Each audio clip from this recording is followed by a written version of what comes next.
Why normal is not healthy. All right, folks, I'm kind of on a soapbox. No, I'm not kind of on one. I am on a soapbox about this topic because I'm so tired of hearing standardized test. It's not normal. Blah, blah, blah, blah, blah, blah, blah, blah, blah. I'm sick of it. So I really want to clear up my viewpoint on it and what I see as the biggest issues here in our culture. Because I have been working in the mental health, addiction, and personal development and mentoring world for 40 years. That's 4 decades. And I have been saying this for the large majority of my time. The same message you're going to hear now, over and over and over again. But I don't think I've ever really put it on video or taken the risk to be this vulnerable. But here I go because I'm led to. I feel compelled. So normal. We laugh and say normal is a setting on the dryer, or, the definition of normal is that which society accepts, which I don't want to be that, for one, because I don't believe in all the divisiveness and hate and judgment. So I don't want to be normal in that sense. And let's talk about that word, normal. Yeah, I'm a word geek. My mother was a word geek. Her mother was an author. I'm an author. It kind of all goes together. Well, normal didn't even show up in the English language until somewhere around the 1850s, 1860s, somewhere around there. And it came because of the Industrial Revolution, right? And it was all about standardizing things so things could be mass produced and mass done and taken care of. So we were sold a belief and an idea to make things easier to industrialize and standardize products and services in the world. So even back then, the idea to group everything and make it a normal thing was contrived in order to make industrialization happen. Now, I'm not saying industrialization is wrong or bad, or that idea is bad or wrong or any of that. That's not what I'm saying. But what I'm saying is it's 2021 now. And so I believe that humanity has used up all the value of the idea of normal and standard.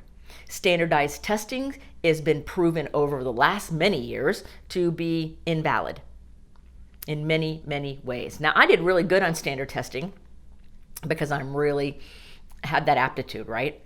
My brother didn't do as good on standard testing as I did, though he did well. And I know people who are much brighter than me who do really rotten on standardized testing. So it doesn't really show anything of great value. It gives you a flavor like an IQ test. It shows what you know about whatever that content is, but it doesn't mean that's how smart you are or not. Not really. So we're starting to see through that whole belief system and that whole idea that we have to fit into this box, into this norm, in order to receive services, do what we need to do, buy things or whatever. Like, I'm 4'11", and when I was in college, I had a hard time buying clothes. I had a hard time buying clothes in high school and junior high school and all that too, because I'm short. I'm not normal. I'm shorter than the average woman. And so all the sleeves on all my clothes, too long for me. Waists didn't fit, right? The length of things didn't fit.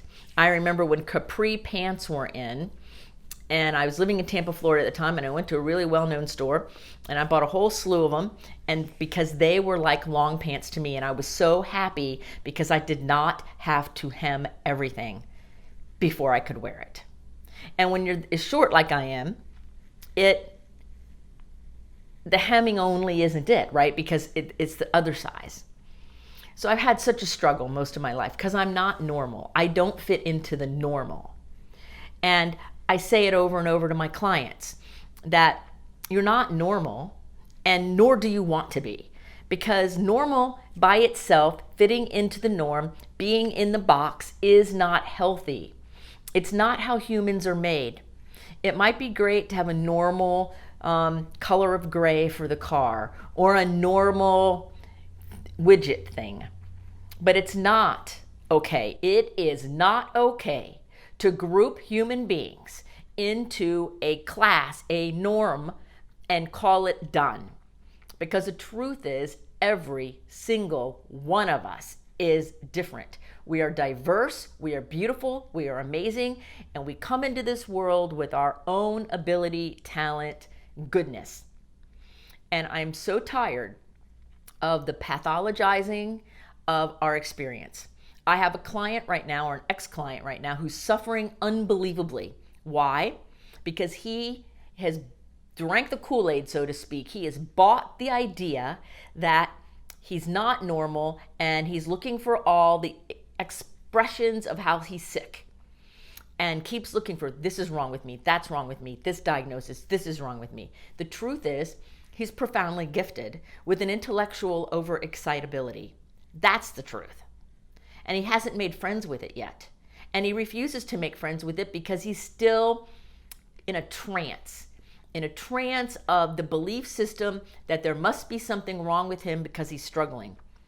And to which I say, what if you're struggling because what is your valuable gift that you're bringing to the world has been mislabeled and misidentified and misused and turned into what's wrong with you in your own mind? What if that's the situation here? What if the real situation is you're bright and talented and amazing, and it's time to make friends with yourself and friends with your gift in order to bring it forward so that your difficulties diminish? What if? What if you released pathologizing? I have another client who's really amazing, and she said very similar things. She has bought into the idea that she's got this disease and she has to fix it, and there's something wrong with her. To which I say, you struggle the way you do sometimes because there's so much right with you, and we live in a culture that only talks about what's wrong. We don't talk about what's good or what's right or what people's gifts are or how to use them. We don't do that. It's all about what the problem is. So trying to be normal is not healthy. It's not healthy. Healthy people can live their life dealing with whatever our quirkiness is and our different neurology and our different sensory things, dealing with all of that with joy and really being excited about those very same things in others. Like, I love the diversity of people. And I love that there's no two people that are the same. I love that we all think a little different and our neurology is a little different, in some cases a lot different, because it brings such greatness and rich and depth to my life. So trying to be normal does not work. It causes lots of trouble. It causes trouble in burnout. It causes trouble by creating shame because it's a belief system that somehow I am inherently not good enough, because that's what shame is. I'm not good enough. I'm somehow inherently flawed. That's different than guilt. That means I did something wrong. So shame is this, I don't fit in, so what's wrong with me? And I remember when I was very young, that being the case. I'm introverted. I was very shy when I was very young. I'm still kind of shy. And I was very sensitive, highly sensitive, intensely sensitive. I had all these overexcitabilities. I don't even know if anybody knew those words then in my world. I didn't. And I felt things deeply. My own mother said that your bladder is too close to your eyes, and really shamed me for being tearful often when I was hurting. Now, I don't think she meant to hurt me, and I don't think she meant to shame me in the way that I ended up taking that energy in, because she was a loving, kind, great woman. I don't think she meant it, but it still happened. I had teachers make fun of me because I could rip through a test really fast and ace it, and therefore, there was something odd about you. I had other teachers ask my mother if I knew how to speak because I didn't talk very much in class. I didn't see the need to, and I was shy. Right? I had trouble in Girl Scouts because I didn't fit into the norm and the cliques. I saw the world differently. So I had a lot of struggles with this all my life. So as I got older and got my degrees in psychology and started working as a counselor and then going into addiction work and then creating specialty programs, I noticed that the same kind of quirky, different people always kept finding me. And I think it's because there's great value in realizing that normal is not healthy. It is highly overrated. Highly overrated.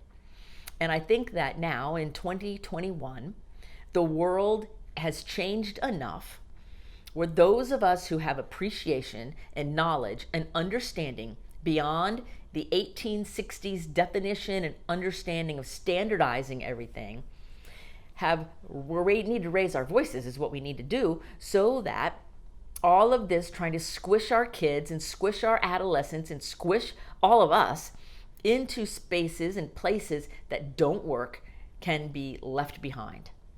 We can look at the previous several decades as a great learning experience of how not to treat a human being and how not to look at people. Because if I took you and I kept shoving you into a corner and silencing you and pushing you down over and over again, when you finally get a little freedom, that grief and that shift of finally getting some freedom after being oppressed your whole life can create violence and rage and anger. It can, because the old pain, all that grief, all of that denial of self at the hands of others comes erupting out like a volcano. And do you blame that person? I remember when I started coming into my own and I started coming into this understanding and I started teaching it to my clients, I remember counselors at places where I was the clinical director arguing with me in front of clients, arguing with me about what normal is and that they need to be normal. And I'm like, no, normal is a standardization and people, humans, do not fit into it. My dog is a Labradoodle. She sheds like there's no tomorrow. She looks more like Lab than Doodle.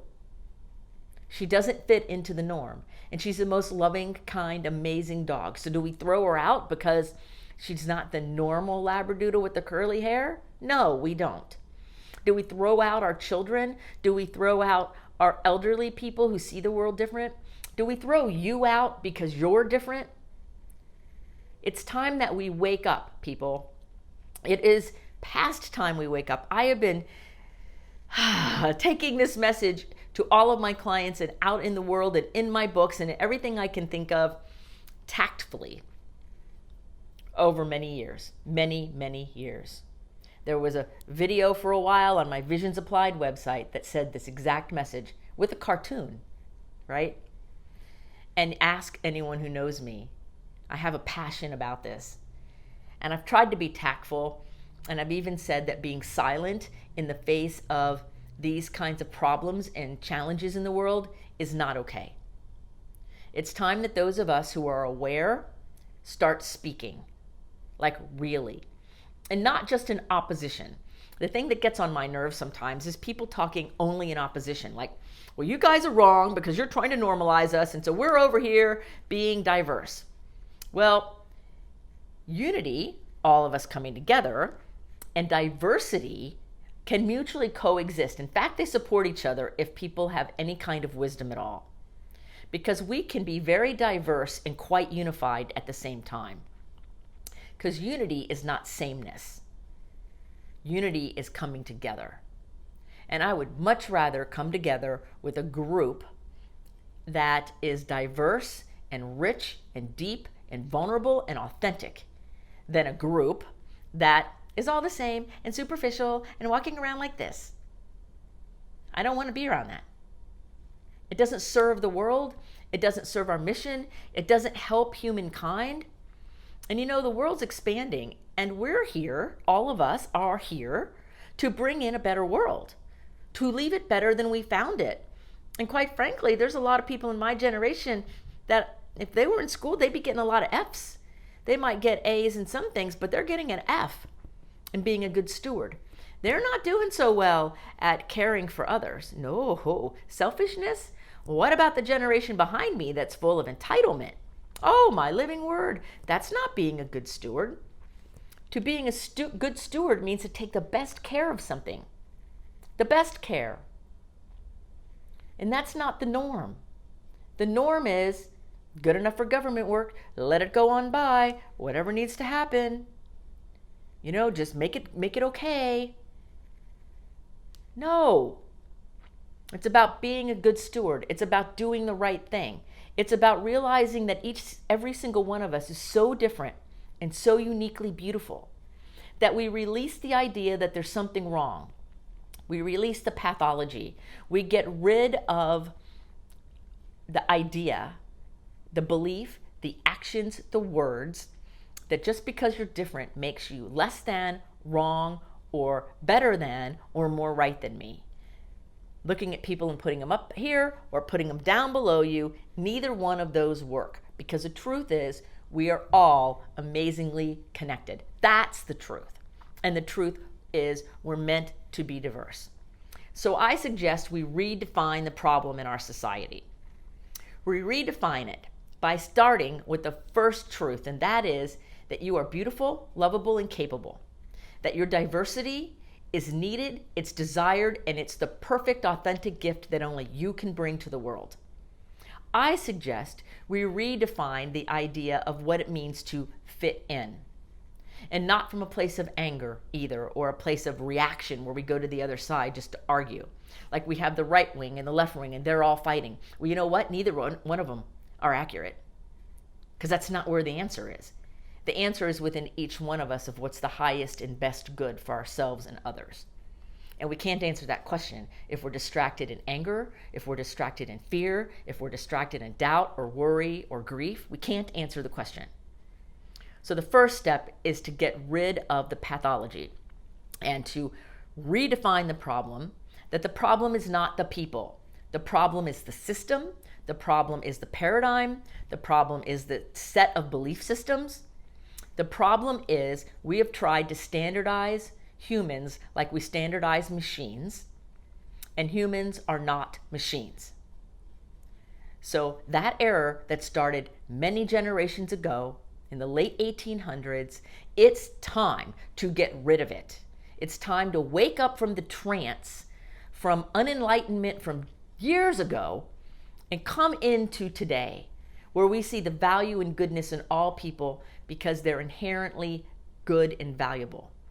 And if you're doing such bad choices in your behavior, or there's a big problem elsewhere, that's where the law of natural consequences comes in. So it's not ignoring that.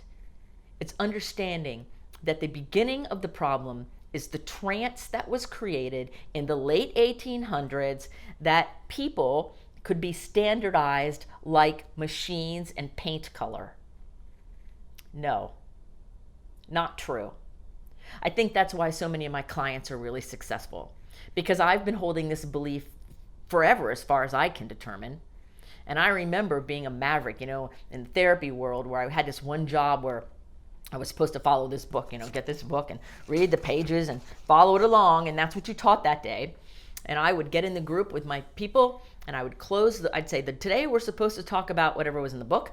I'd close the book and say, now, what's important to you? And I had the highest success rate in this addiction facility. My people stayed sober and I got awards. I never followed their program, not once. That was so long ago, you'll never find it now, right?